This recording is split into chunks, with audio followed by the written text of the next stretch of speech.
Today's sponsor is Power School. Stay tuned at the end of the show to learn more about their free K-12 Academic Leaders webinar series.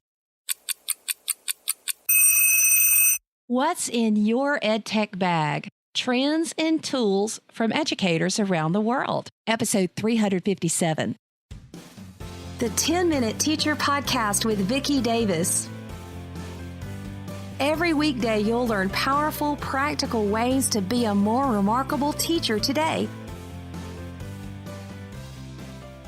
What's in your EdTech bag? Well, technology integrator David Hopkins from the UK went to find out what teachers and educators have in their bag. And he's written a book, Edtech Rations. Now, David, what do people have in their bag? Hi, Vicki. It's surprisingly exactly what you'd think they'd have in their bag, really. Everything from, and it depends, most men don't necessarily carry around a bag, so it's what's in our pockets. But if we're going with bags, it's all the stuff you'd expect. But as far as technology goes, it's the phone, it's the tablet. If it's a big bag, it's a laptop, it's chargers, it's cables, it's the mess of cables that people have. But it's as much about the reason that they've got these things in their bags. Is it just that they're taking everything with them when they go, or do they swap and change depending on where they're going or what they're up to? So it changes, but it's the kind of stuff that with the work I do as an educational technologist,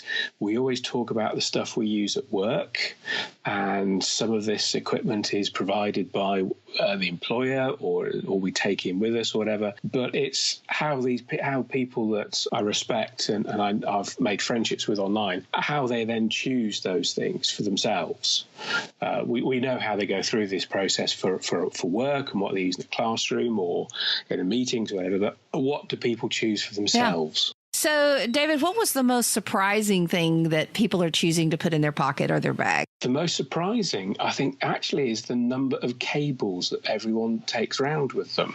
And I do it myself when I take a bag out. It's not only a charging cable for my phone or for my laptop, but there's probably another spare charging cable for something that I don't have in case I need to lend it to someone else. I've got an iPhone, so I take a lightning cable and a USB adapter so I can plug it into the wall or into a computer. But I've also got a spare battery pack so I can recharge it on the go.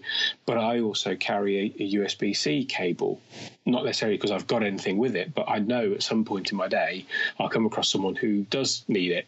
So I can then provide a 10, 15-minute charge or boost for someone else.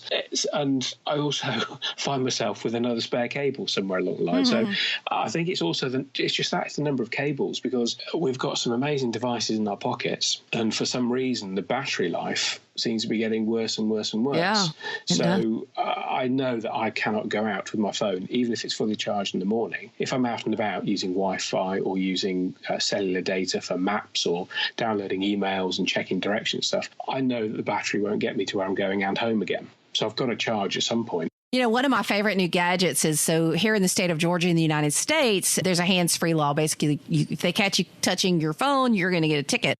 And I've got it's kind of like a little 2-watt speaker because I have an older car, but it has a solar charger on the back. So when I go to school in the morning, I pop that thing off of my visor and I put it on the dash.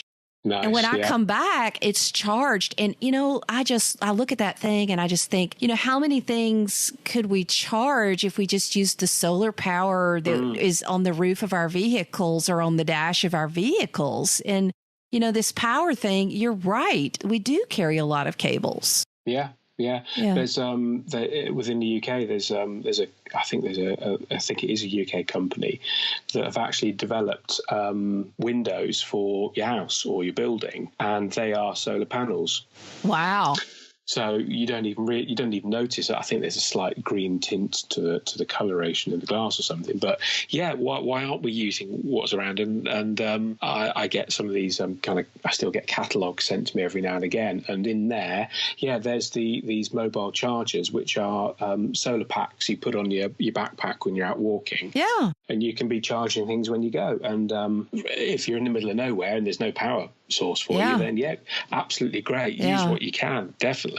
Well, interestingly, I actually gave one of those solar powered chargers to my nephew who was heading to Alaska, and he was using it almost every day before he even left. And he was like, "Oh, I'm just putting it on the dash of my car." So, I think that's an interesting one. Okay. Do you have another one that you found surprising that you just, didn't realize that people would carry? It's not something that people would carry, but it's more to do with how they were using it. So, for example, everyone who was involved in the book and everyone I talked to, because there are a number of people who were interested but didn't actually submit anything for the book, everyone had a smartphone of some sort. And there are a lot of iPhone users out there, but also some BlackBerry and Android users as well. But it was the apps that people were using that really struck me, because there are very few games mentioned.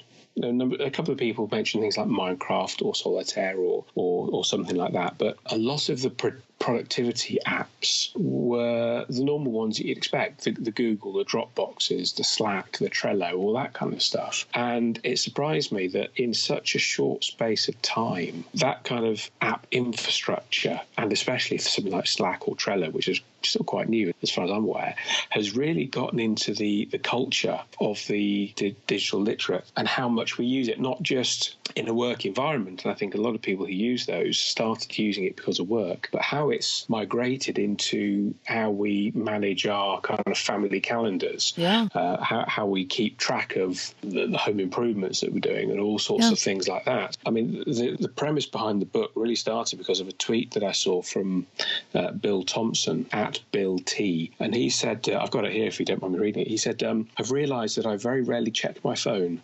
I am, however, umbilically attached to my network pocket computer used for many tasks. Oh. And that's exactly what it is, because I was thinking about it today. Someone actually phoned me, a proper phone call, and it kind of struck me a bit, because it's like, well, I was in the middle of writing something and I've got to stop what I'm doing. With tweets or Facebook or emails and other notifications that come through, it comes through on my computer as well as my phone. So if I'm in something on my computer, I can choose to quickly glance, see who it is, see what it's about, and ignore it or take it up. Right. But with a phone call, especially if it's not a number I know, it's really intrusive. It's suddenly intrusive because there's a complete stranger in my space. It kind of like, ooh, I don't want to answer that. Yeah, it's a really strange feeling now, because I like talking to people and I enjoy phone calls and Skype chats like this, for example. But it was really strange to feel that sense of invasion from something as simple as a phone call, because the smartphone is used for so much more than just the phone element of it now. And in fact, if I look at my home screen, I've got the phone app on the home screen, but it's probably one of the least used that I've got on the phone. Huh. I go through and reorganize my phone pretty often to try to get the most, important things on the home screen. But honestly, I'll sometimes move the things I want to do less. Like, you can go in and see how much time you've spent on Facebook in the last day or two, or figure that average.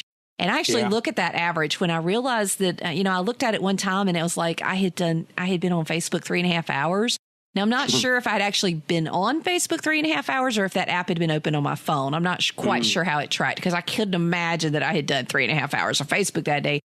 But I reset my statistics and I'm like, you know what? It's going to be 15 minutes a day. That's just too much. Yeah.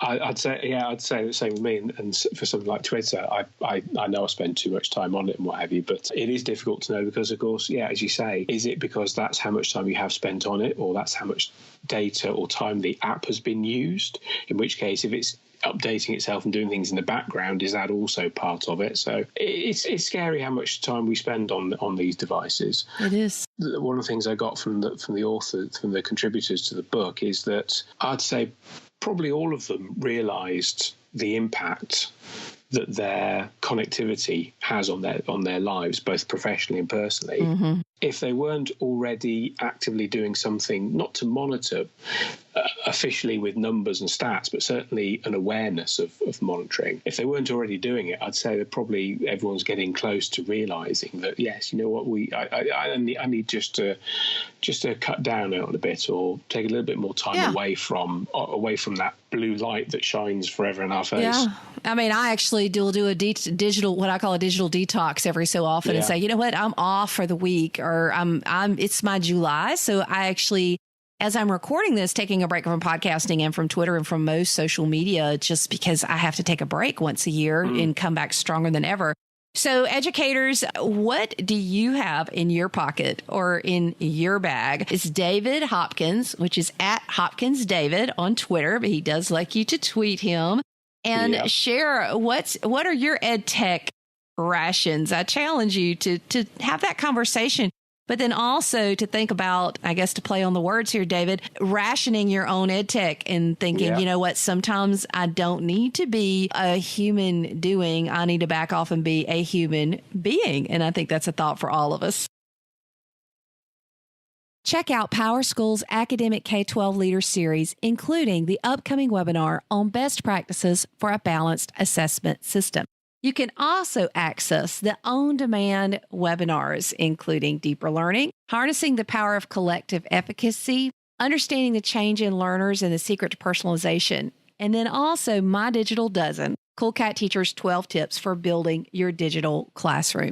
Just go to coolcatteacher.com/PowerSchool webinar and learn more about this series and the PowerSchool Unified Classroom. PowerSchool is the only SIS and LMS that I recommend. Thank you for listening to the 10-Minute Teacher Podcast. You can download the show notes and see the archive at coolcatteacher.com/podcast. Never stop learning.